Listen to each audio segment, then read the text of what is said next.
Oh, doucement, doucement, doucement. Non, comme vous le savez, au cours des dernières semaines, il y a eu beaucoup de débats, beaucoup de polémiques et de controverses. Des inquiétudes, des préoccupations ont été exprimées à propos du fichier électoral. Et le gouvernement qui est attaché à la transparence, à la crédibilité et à la fiabilité du processus électoral n'a pas hésité un seul instant à faire appel à l'Organisation internationale de la francophonie afin qu'elle puisse venir appuyer la CENI dans le cadre de la consolidation des listes électorales.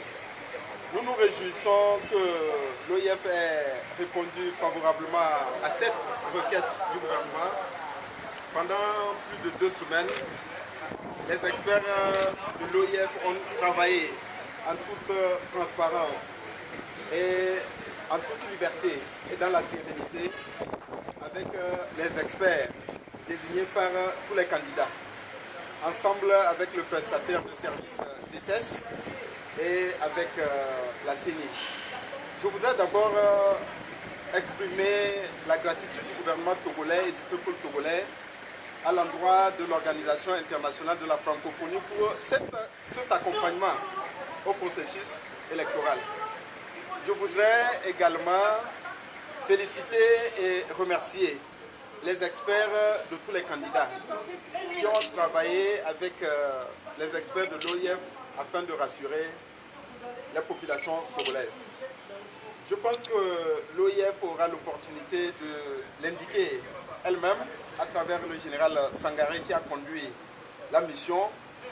Les résultats du travail ont permis de rassurer définitivement et de manière irrévocable sur la qualité du fichier électoral. Le nombre d'électeurs a été définitivement arrêté.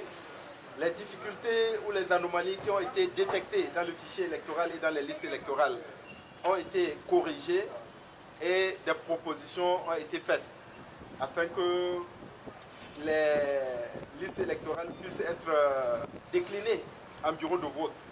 Donc d'ici demain, après-demain, au plus grand tard, tous les partis politiques, l'opinion nationale, les candidats seront en possession et des listes électorales définitives ainsi que des bureaux de vote. Donc je m'en réjouis parce que ça a permis de mettre fin à beaucoup de spéculations qui avaient été émises. Il n'y a pas de report, c'est ça? Non, bien entendu, maintenant tout est fin prêt. Et dans les 24-48 heures qui viennent, vous serez situé quant à l'ouverture de la campagne. Donc l'élection présidentielle aura bien lieu le 25 avril puisque le fichier électoral est prêt. Les débats au comité de suivi ont porté également sur les mesures que la HAC a prises en vue de la couverture médiatique du processus électoral et de la proclamation des résultats. Le souci, c'est celui de la précaution et de la prudence.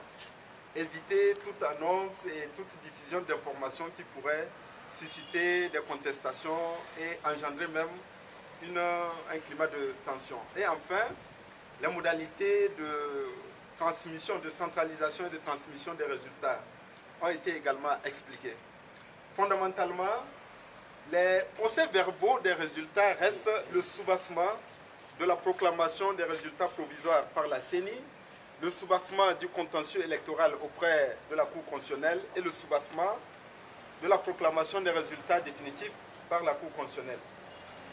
Tout ce qui a été préconisé par la CENI et qui s'appelle Success n'est qu'un moyen additionnel et supplémentaire qui doit permettre de renforcer la transparence, la traçabilité et la célérité dans la communication des résultats de l'élection présidentielle. Ce succès présente les résultats avant l'arrivée des procès-verbaux? Non, je dis, mais bien entendu, il s'agit d'une communication des procès-verbaux par un certain nombre de canaux.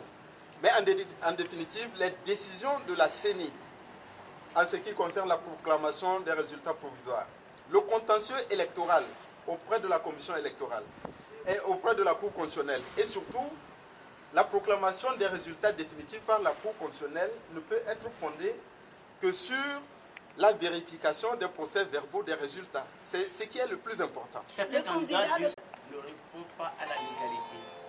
Non, vous savez, toutes les dispositions du code électoral peuvent faire l'objet d'interprétations, dans un sens ou dans un autre.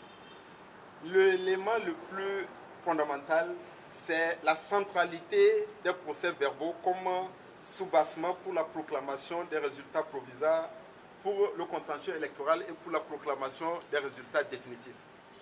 C'est ce qui est le plus important à mon avis. Qu'est-ce qui caractérise la transparence de cette élection aujourd'hui? Vous savez, c'est le caractère inclusif du processus électoral. Le fait que nous travaillons ensemble au niveau de la CENI, nous travaillons ensemble, toutes les sensibilités et composants travaillent ensemble. Donc au niveau de la CENI, au niveau des CENI, au niveau des bureaux de vote.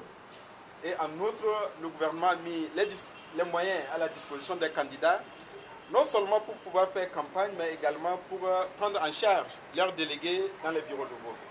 Il y a des mesures de sensibilisation et d'éducation civique pour appeler tous les acteurs à faire en sorte que ce processus soit équitable et que les acteurs politiques et les candidats puissent jouir d'une liberté totale de circulation et d'activité sur l'ensemble du territoire national.